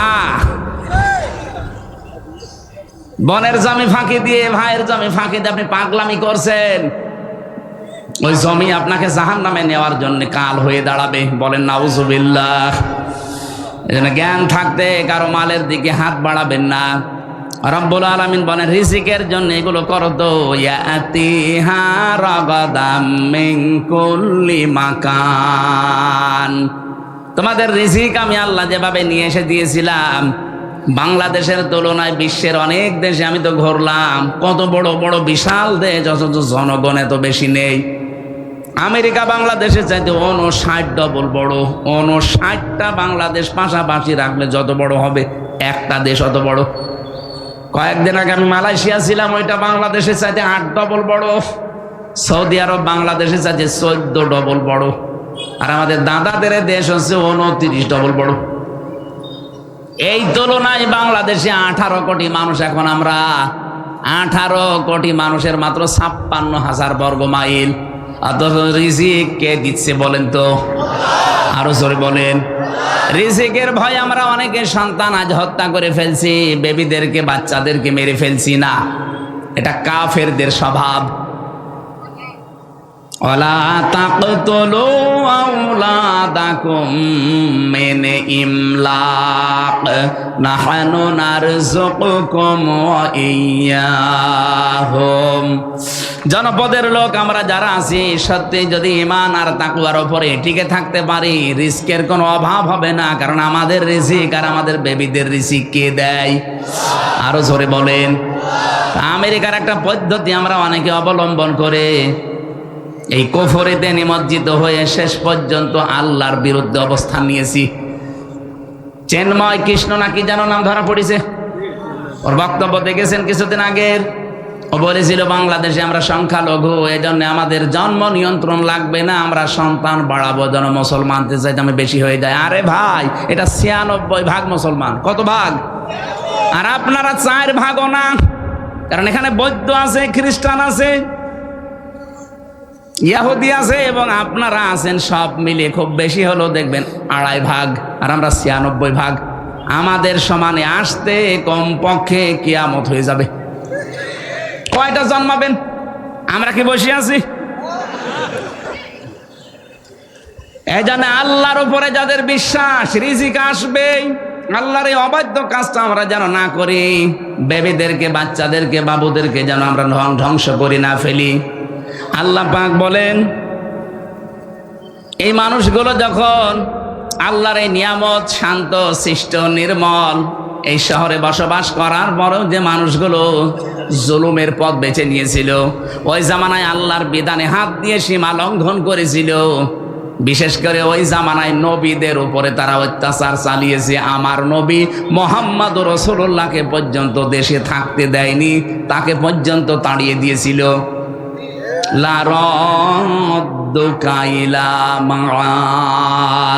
আল্লাহ গ্যারান্টি দিয়েছেন, হে নবী যেখান থেকে চলে যাচ্ছেন আবার এই জায়গায় আমি আল্লাহ আপনাকে ফিরিয়ে নিয়ে আসবো। আয়াতের তাফসীর আমি 2টা তথ্য পেয়েছি। পৃথিবীর ময়দানে যারা কোরআনে কারিমের সাথে সম্পৃক্ত থাকার কারণে দেশে থাকতে পারে না, ওরা যদি হিজরত করে, ও আল্লাহ পাক ওদেরকে অবশ্যই আবার ফিরিয়ে নিয়ে আসবেন সম্মানের সাথে। যেমন মাওলানা আবুল কালাম আজাদ, এই কথা বলছে না কেন? আরো কত মানুষ আছে, আমি নাম নিলাম না, যারাই কোরআনের জন্য নির্যাতিত, নির্বাসিত হয়েছেন, তাদেরকে আল্লাহ রাদ্দু কাইলা মাদ ফিরিয়ে আনবেই, অপমান না, সম্মানের সাথে। আর যারা কোরআনের সাথে বেয়াদবি করে দেশ ত্যাগ করবে, নির্বাচিত হবে, নির্বাসিত হবে, এই মানুষগুলোকে ফিরিয়ে নিয়ে আনার কোনো গ্যারান্টি আমার আল্লাহ দেয়নি। তার প্রমাণে চেঙ্গিস খান, লক্ষণ সেন, পালিয়েছে, আজ পর্যন্ত ফিরে আসেনি, আসবেও না কিয়ামতের আগে। কথা বলে না কেন? কোরআনের বিরুদ্ধে অবস্থান নিয়ে যারা নির্বাসিত হবে এদেরকে আল্লাহ ফিরিয়ে নিয়ে আনার গ্যারান্টি দেয়নি। এদের 15.5 বছরে আমরা অনেকেই নির্বাসিত ছিলাম বিভিন্ন কায়দায়, কিন্তু আল্লাহ আমাদেরকে বাঁচিয়েছেন। ওয়াজাইনাল্লাযীনা আমানু ওয়া কানু ইয়াত্তাকুন। বলেন, আল্লাহ নিজে বলছেন ওয়াজাইনাল্লাযীনা আমানু, যারা ঈমান এনেছে আমি আল্লাহ নিজে তাদেরকে রক্ষা করেছি। সুবহানাল্লাহ বলতে পারেন না? এজন্য জালেম যারা 3 মাসে অনেকে আত্মহত্যা করছে, অথচ মুসলিম মানুষগুলো আজ 15টা বছর আত্মহত্যার পথ তো বেছে নেয়নি, টিকে ছিল। কিয়ামত পর্যন্ত যদি মুসলিমদের উপরে কেউ জালেম করে থাকে আল্লাহ নিজে তাদেরকে দাঁড় করিয়ে রাখবে। ওয়াংজাইনার ফাইল আল্লাহ নিজে। এই জন্য আমরা সাবধান হব। কুফরের মাধ্যমে নবীর এখন নেই, নবীদের ওয়ারিসরা আছে, তাদের সাথে আপনি মাথায় দড়ি দিয়ে আদালতে টানতেন। এই যে আমার মাথায় দড়ি দিয়েছিল, শুধু দড়ি দিয়ে হাতে হ্যান্ডকাপ দিয়ে পায়ে দিয়েছে ডান্ডা বেড়ি। মাওলানা রফিকুল ইসলাম খানের মতো একটা মুরব্বী মানুষ আমার মাঝে মাঝে বলতো, হামজা দেখো আমি একটা মুরব্বী মানুষ, আর আমার মাথায় দিয়েছে দড়ি, আমার পায়ের সাথে ডান্ডা বেড়ি দিয়েছে। তাও 1 পায়ে দিলে হয়, 2 পায়ে ডান্ডা বেড়ি দিয়ে আবার মাথায় দড়ি, হাতে হ্যান্ডকাপ দিয়ে টেনে নিয়ে যাচ্ছে, মানুষের গরু নিয়ে যাচ্ছে। উনি একটা আলেম মানুষ না? এক কথা বলছে না কেন?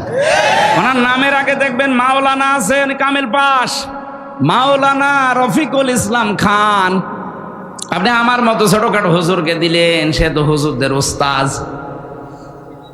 এদেশে আলেমদের যে সংগঠন আছে, ওলামা পরিষদ আছে, তার সভাপতি তিনি। আর তার মাথায় আপনি দড়ি দিয়ে, হাতে হ্যান্ডকাপ দিয়ে, তাও ডান্ডা বেড়ি। খুব কষ্ট পেয়েছে লোকটা। কাশিমপুর থেকে আদালত পর্যন্ত বেনা 3.5-4 ঘন্টা সময় লাগে। এত সময় ওনার বেঁধে নিয়ে আসা লাগবে কেন? উনি কি পালিয়ে যাচ্ছে? আলেমদের উপরে জুলুম করার কারণে আল্লাহ পাক বলেন ফাআযাকাল্লাহ লিবাসাল জুই ওয়াল খাউফ।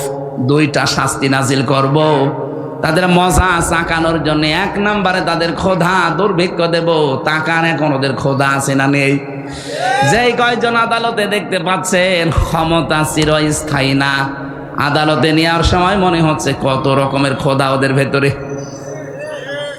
2 নম্বরে ভয়, চেহারার ভেতরে ভয়ের ছাপ আল্লাহ তৈরি করে দিয়েছে। বিমা কানু ইয়াসনাউন, কারণ তারা এতদিন এই কাজ কারবার করেছিল।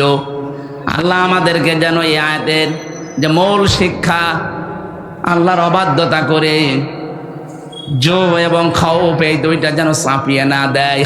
যদি একবার দুর্ভিক্ষে পড়ে যায় আমরা কিন্তু একবারে গণহারে মরব।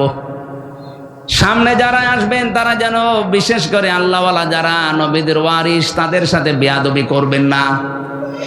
আপনি নিজের কপালে নিজে আগুন লাগাবেন। আল্লাহ আমাদেরকে বাস্তবে আয়াতটা প্র্যাকটিক্যাল লাইফে যেন সেট করে দেন, বলেন আমিন। এখানে কি লিখলেন? যারা দাঁড়িয়ে আছেন আপনারা টাকা দেননি? হ্যাঁ, আপনার 2টা টাকা হলেও কোরআনের প্রচারে থাকা লাগবে। আরে ভাই, টাকা যদি কোরআনের পেছনে না ব্যয় হয় তো কনে ব্যয় করবেন আপনি? 3 জায়গায় টাকা খরচ করলে হিসাব দেওয়া লাগবে না কিয়ামতে। একটা কোরআনের প্রচারে, 2 নম্বর পরিবারের জন্য, 3 নম্বরে জিহাদের ময়দানে দেন। এখানে যেহেতু কোরআন প্রচারে কাজ হচ্ছে, যারা যা দিয়েছেন আর যারা যাচ্ছে 5টা টাকা হলেও আপনার যেন থাকে, সামর্থ্য অনুযায়ী দান করবেন। বেশি সময় হয়ে গেল নাকি? 9:30টার সময় দিয়েছিল, 9:45, মেলা সময় হয়ে গেছে। না, ওই যে আবার আরেকটা নিয়েছে। না, আমিও পারি না, ওরাও ছাড়ি না। আল্লাহু আকবার। ওখানে 10টায় ওঠা লাগবে, আর 15 মিনিট আছে। 10টায় যে পাবো ওখানে 20 মিনিট লাগবে, আর 15 মিনিট আছে। ভাই, যারা টাকা পয়সা এনেছিলেন, যারা যাচ্ছে অবশ্যই দিয়ে দিয়ে না, আগামী থেকে আবার নিয়ে আসবেন, আমরা কথা বলবো। এইভাবে 2-3টা করে নেয়, আমার তো বেঁচে থাকা লাগবে না। আল্লাহুম্মা আমিন। লা হাওলা ওয়ালা কুওয়াতা ইল্লা বিল্লাহিল আলিয়্যিল আযীম।